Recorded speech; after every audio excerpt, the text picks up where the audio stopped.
Ever feel like philosophy is something you have to be in the mood for? Yeah, Like interesting, but not always, I don't know, right. relevant to like everyday life. Yeah. In this deep dive, we're tackling Heidegger's introduction to philosophy, and Heidegger actually gets that. He does. He was really interested in this idea that philosophy is something we already do. It's not something that we have to learn about Right. from like dusty old books, right? That it's actually something. Inherent to being human in a way. Yeah. Like we are already, in a sense, philosophizing. We're always already, as he puts it, doing philosophy. So it's not about cramming our head with all of these like facts and figures and theories. Not really, no. For Heidegger, philosophy begins from this understanding Okay. that we all have of being. That's kind of his fundamental word, right? Right. Being. So we all have this sense of what it means to exist, and Right. that's where philosophy starts. And it's about kind of awakening to that fact, I see. rather than trying to impose like an external system on ourselves. So, it's funny because you mentioned that phrase, awakening to that fact, and like, Yeah. it just makes me think about, when I was at university, there was such a big focus on Yeah. leadership and like scientific thinking. Yeah. And it was almost like those were the two essential skills for navigating the world. Would Heidegger agree with that? He would absolutely agree with that. In fact, those two things, right? Leadership and a kind of scientific mindset were, for Heidegger, absolutely central to the human experience. Because he saw both of those things as being about interpreting and engaging with the world around us. So there is a kind of inherent connection there for him. Okay, so how does that tie back into this idea of like an innate understanding of philosophy then? Yeah, so for Heidegger, really understanding something, really getting it right, requires more than just like accumulating information about it.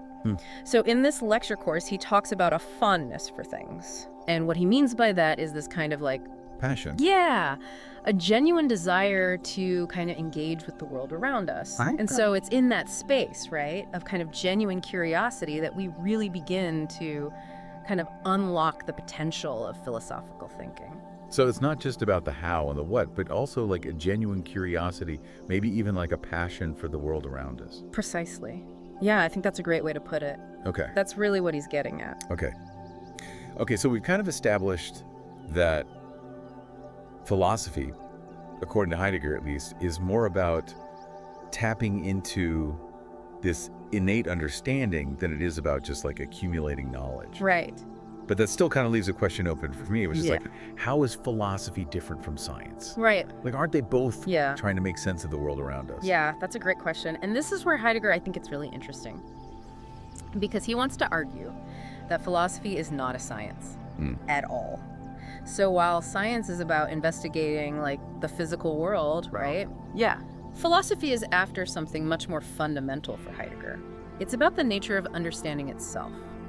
It grapples with these questions of existence, Okay. of meaning, of truth. Right. Things that can't really be measured in a lab. So, like, a scientist might ask, what is this made of? Yeah. And the philosopher might What ask, does it mean? what does it even mean for this to exist? For this to be at all. Right, exactly. And Heidegger goes even further and says that even our scientific understanding of the world Okay. is shaped by something else, something more fundamental. Okay. He calls it our context of involvement. Context of involvement. Okay. And he uses the example of a piece of chalk.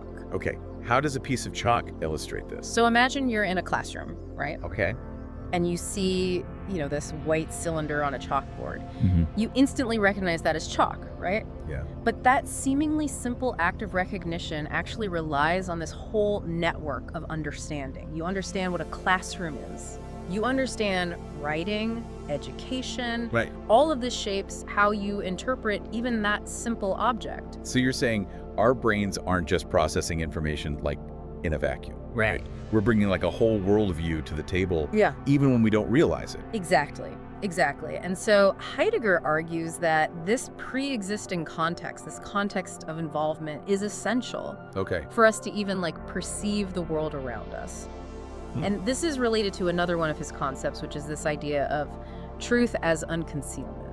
Okay, let's unpack that a little bit because that's a thinker, right? truth as unconcealment. What does that mean? Yeah, so what it means is that truth isn't this like static thing that's just kind of like out there waiting for us to discover it, right? Like objective. Yeah, like objective. Yeah. And instead, truth is revealed, it's unconcealed to us Okay. within our specific context of involvement.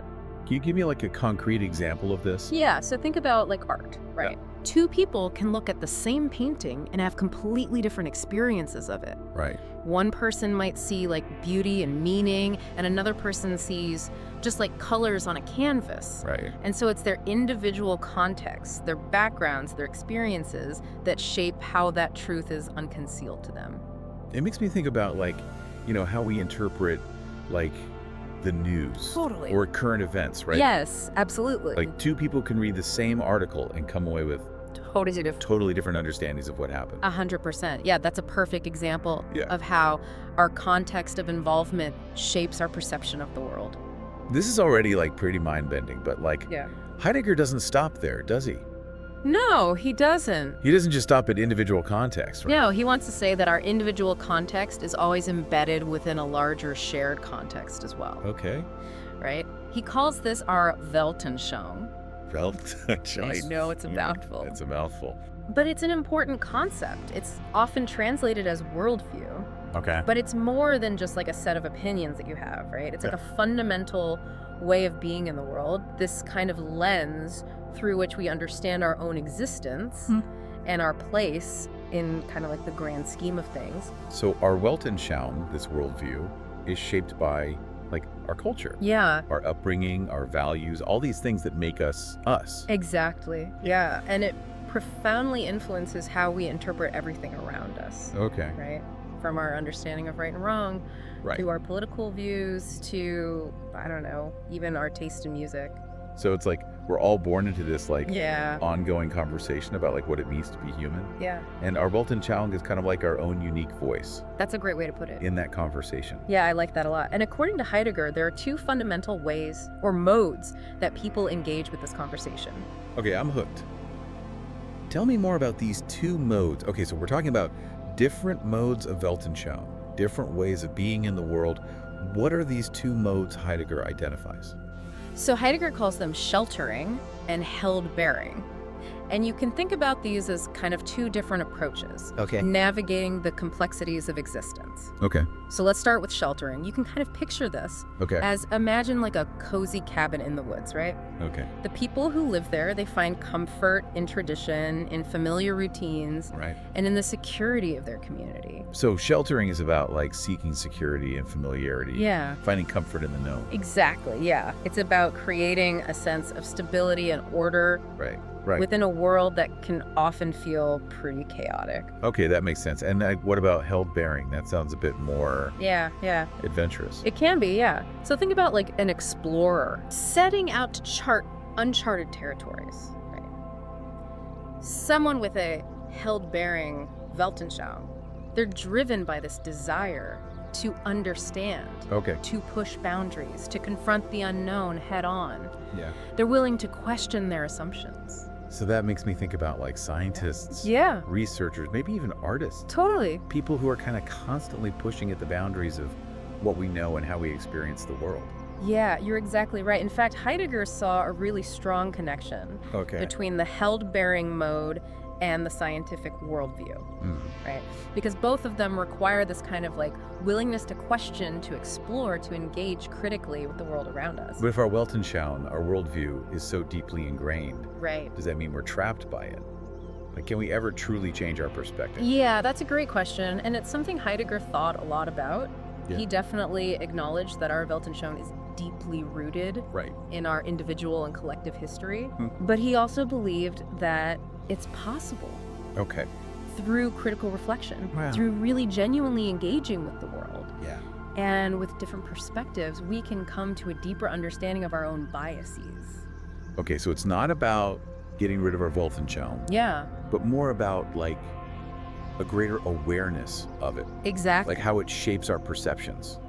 Yeah, I think that's a great way to put it. It's about recognizing that our perspective, while it's valid, is just one perspective among many, right?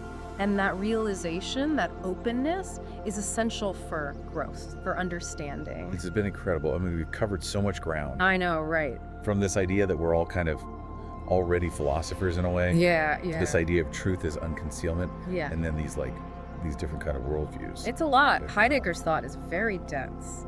It is, but it's also, I think, very rewarding. So It is. to our listeners, thanks for coming on this deep dive with us. And, as you're going about your day today, Think about which one of these modes of being in the world, which mode of Weltanschauung kind of resonates most strongly with you.